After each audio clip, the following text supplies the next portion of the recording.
Hi everyone, it's Emma from Kitronik, and today I will be talking to you about Finnboard or Finnpappe. So this is a natural white laser card which is absolutely amazing for prototyping and model making.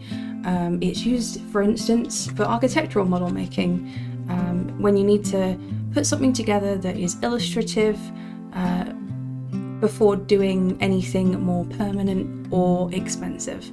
So this is really easy to cut with both a laser and also with a scalpel, and it comes in packs of 10, and each sheet is 1000 by 700 millimeters and then 3mm thick. So these are nice big sheets and you get a lot of area for your money. Finnboard is also sustainably sourced and recyclable, so you just recycle it in with your normal paper.